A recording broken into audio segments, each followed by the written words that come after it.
Hi everyone, I am Shubham मानकर और आज हम लोग एक नए टॉपिक के साथ में आए हैं जिसका नाम है variation of g for depth. ठीक है, तो इस पर्टिकुलर टॉपिक में हम लोग क्या देखने वाले हैं कि जो ऑब्जेक्ट है जो कि अर्थ अर्थ है ना अपनी, ठीक है, तो अर्थ के डेप्थ में रखा हुआ है। मतलब हम लोग क्या करने वाले, एक अर्थ कंसिडर करने वाले जिसके अंदर क्या करेंगे, गड्ढा कर देंगे और उस गड्ढे के अंदर या गड्ढे के अंदर हम लोग क्या करेंगे, उस ऑब्जेक्ट को प्लेस कर देंगे और फिर हम लोग देखेंगे कि उस ऑब्जेक्ट के ऊपर अब कितनी ग्रेविटी एक्ट हो रही है, कितनी ग्रेविटी एक्ट हो रही है। हम लोगों को ये क्या करना है, फाइंड आउट करना है। ठीक है, तो हम लोग देखने जा रहे हैं वेरिएशन। तो जितनी ज्यादा डेप्थ क्या होती जाएगी, कम या ज्यादा होती जाएगी, ठीक है, उसका ग्रेविटी के ऊपर क्या असर होता है, इसके बारे में हम लोग इस टॉपिक के माध्यम से या इस टॉपिक के मीडियम से हम लोग समझने की कोशिश करेंगे। ठीक है, समझ में आ रहा है? हम लोग क्या करने वाले हैं, हम लोग वैल्यू ऑफ जी निकालने वाले हैं eight the depth of the अर्थ। मतलब अर्थ के अंदर गड्ढा करने के बाद अगर हम लोग किसी ऑब्जेक्ट को वहां पे प्लेस कर देंगे तो उस ऑब्जेक्ट के ऊपर कितनी acceleration due to gravity act होती है उस पॉइंट के ऊपर जहां पे ऑब्जेक्ट रखा हुआ है, ये हम लोग क्या करने वाले हैं, इससे फाइंड आउट करने वाले हैं। ठीक है, तो हम लोग क्या करेंगे, सबसे पहले यहां पर देखो, टॉपिक का नाम लिखिए variation of g for depth. अब देखो यहां पे जैसे कि तुम लोग देख पा रहे होंगे, ये हम लोगों ने फिगर बना के रखी है। ठीक है, तो ये फिगर किसकी है, ये फिगर है हमारे किसकी, अर्थ की। ठीक है, ये हमारी प्यारी सी क्या है, अर्थ है। अब ये अर्थ है तो अर्थ थोड़ा सी ऐसी स्फेरिकल शेप होती है ना, तो वैसी समझ लो स्फेरिकल शेप। अब क्या कर दिया हम लोगों ने, यहां से लेके यहां तक, यहां से लेके यहां तक हम लोगों ने क्या कर दिया, एक गड्ढा कर दिया। तो इस गड्ढे में क्या कर दिया, फिर इस ऑब्जेक्ट को, ये जो ऑब्जेक्ट है ना, आई होप विजिबल है, ये जो ऑब्जेक्ट है इसको हम लोगों ने क्या कर दिया, प्लेस कर दिया। कहां पे, यहां से लेके यहां तक के जो हम लोगों ने गड्ढा किए थे वहां पे हम लोगों ने क्या कर दिया, उस ऑब्जेक्ट को प्लेस कर दिए। उसके बाद हम लोगों ने क्या किए हैं, इसकी एक्सेलरेशन ड्यू टू ग्रेविटी को फाइंड आउट करने की कोशिश की है। ठीक है, तो हम लोग यहाँ पे कुछ चीजें कंसीडर कर लेंगे। Consider a body placed at depth of the earth at depth d as shown in figure. तो हम लोगों को क्या करना है, एक बॉडी को कंसीडर करना है जो कि कहां पे रखी हुई है, डेप्थ ऑफ द अर्थ पे रखी हुई है। और उस डेप्थ की, मतलब डेप्थ कितनी है उसकी, उसकी डेप्थ है डी, डी नाम से हम लोगों ने दे दी है। डेप्थ कितनी दे दी हम लोगों ने, डी दे दी है।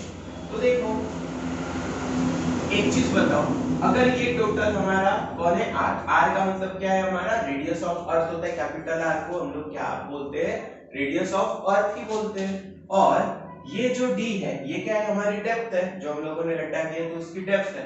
तो मुझे बताओ ये जो बचेगा, ये वाला पार्ट जो बचेगा वो कितना होगा, वो ऑब्वियसली क्या होगा, आर माइनस डी होगा, क्योंकि ये टोटल आर है, इसमें से इस डी को माइनस कर देंगे तो हमको इस डिस्टेंस की वैल्यू मिल जाएगी। तो देखो हम लोगों ने एक चीज पढ़े है, कौन सा वाला, यूनिवर्सल लॉ ऑफ ग्रेविटेशन पढ़े है ना, Newton's universal law of gravitation. उसका क्या होता है, उसका स्टेटमेंट तुम लोगों को याद है, क्या होता है, universal law of gravitation states that the force of attraction between any two bodies is directly proportional to product of their masses and inversely proportional to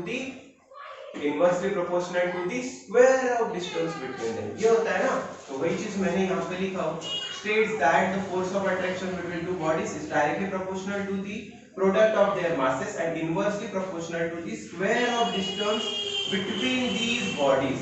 तो जो भी बॉडीज है उनका स्क्वायर ऑफ डिस्टेंस पे क्या होती है, प्रोपोर्शनल होती है। लेकिन ये जो डिस्टेंस होता है, हम लोग ये वाला डिस्टेंस कंसीडर नहीं करते। अगर ये दो बॉडीज है तो हम लोग यहां से लेके यहां तक का डिस्टेंस कंसीडर नहीं करते। हम लोग कहां से कंसीडर करते, इनके सेंटर से कंसीडर करते हैं। और अगर बॉडी कैसी है, इर्रेगुलर है, तो क्या लिखेंगे हम लोग उसको, सेंटर ना लिखते हुए क्या लिखेंगे, उस बॉडी का सेंटर ऑफ मास लिखेंगे, है ना।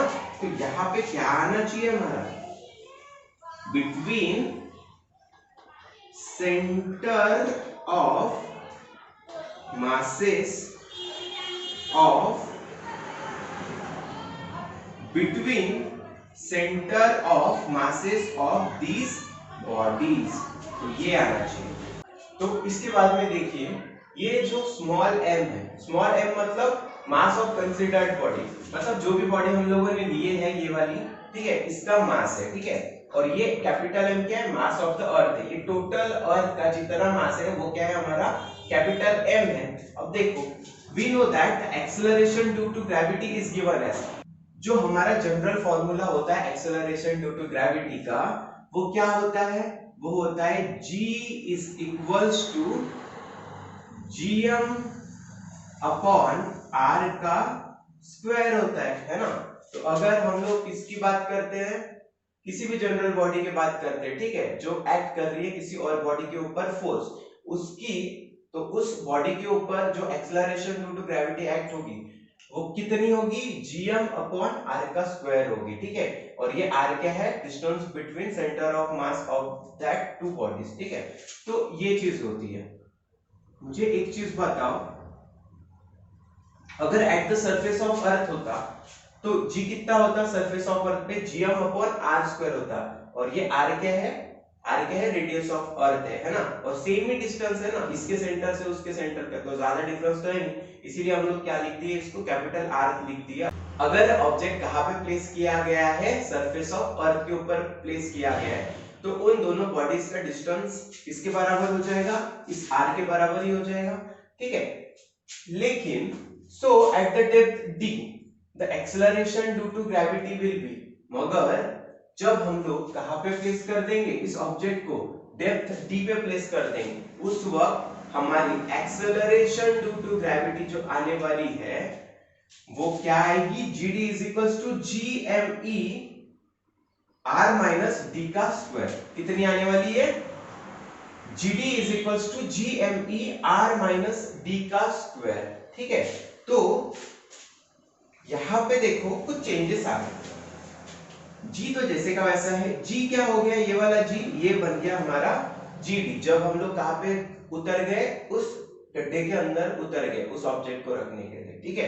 तो उस ऑब्जेक्ट के ऊपर जो acceleration due to gravity act होने वाली है वो क्या होगी, gd होगी। समझ में आ गया, ठीक है। g तो जैसे का वैसा है, ये वाला g और ये वाला g है, लेकिन यहाँ पे m की जगह यहाँ पे आ गया me, और यहाँ पे r की जगह आ गया r माइनस d। तो यहाँ पे कुछ ना कुछ चेंजेस हुए हैं, तो देखते हैं हम लोग फिगर पे जाके, फिगर पे जाके देखते हैं। तो ये डेप्थ d है, r माइनस d हमको मिल गया। ये m जो है कैपिटल M, ये टोटल मास ऑफ अर्थ है, बट हमको इसके बाद में कुछ चीजें कंसीडर करनी पड़ेगी। हम लोग क्या कंसीडर करेंगे, दो और मास लेंगे, ठीक है। तो me क्या होता है, the effective mass of part of the earth left after subtracting mass of the part from the depth to the surface। यहाँ पे इसका मीनिंग ये है कि ये जो me है ये कितना है, ये वाला me है, मतलब इस अर्थ के पार्ट को हम लोग क्या कर देंगे, इतने पार्ट को हम लोग छोड़ देंगे, उसको कंसीडर नहीं करेंगे। हम लोग सिर्फ कहां से कंसीडर करेंगे, जहां पे हमारा ऑब्जेक्ट क्या किया गया है, प्लेस किया गया है। तो ये यहाँ पे प्लेस किया गया है ना, तो ये सारी तरफ से कितना होगा, ये होगा d होगा। समझ में आ रहा है। तो सिर्फ और सिर्फ इतना पोर्शन जो रेड वाले इससे डॉट से मैंने दिखाया हो ना, सिर्फ और सिर्फ उतना ही पोर्शन हम लोग इस जगह पे क्या करने वाले, कंसीडर करने वाले, बाकी का हम लोग छोड़ देंगे, क्योंकि ऑब्जेक्ट कहाँ पे रखा है, यहाँ पे रखा है, तो ऊपर वाली चीज हमारे लिए कोई मायने नहीं रखती, ठीक है।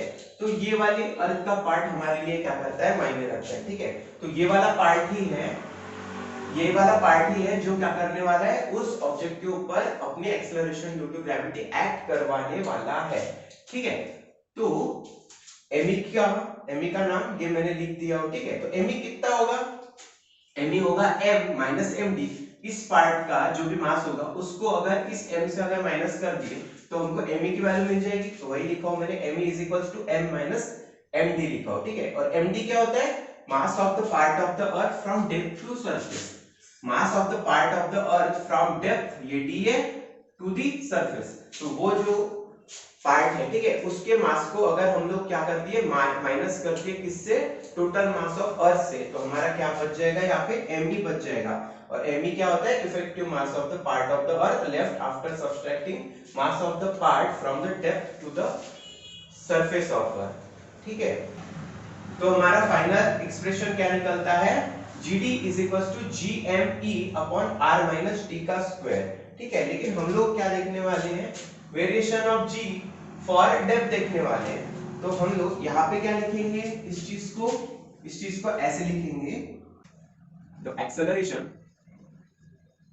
Due to gravity, the acceleration due to gravity acting on the body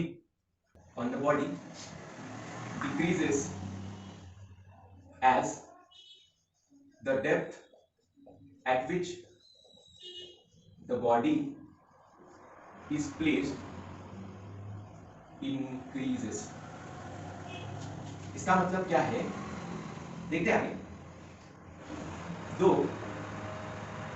from equation star, दो फ्रॉम इक्वेशन स्टार, यहाँ पे स्टार इक्वेशन कौन सी है, ये वाली। तो यहाँ पे देखो GD इज इक्वल टू क्या लिखा हूं मैंने, GME upon R minus D का स्क्वायर। तो यहाँ पे देखो अगर हम लोग D को अगर बढ़ा देंगे, D को जितना जितना बढ़ाते जाएंगे उतना उतना ये वाली वैल्यू नीचे वाली वैल्यू क्या होती जाएगी, और छोटी होती जाएगी।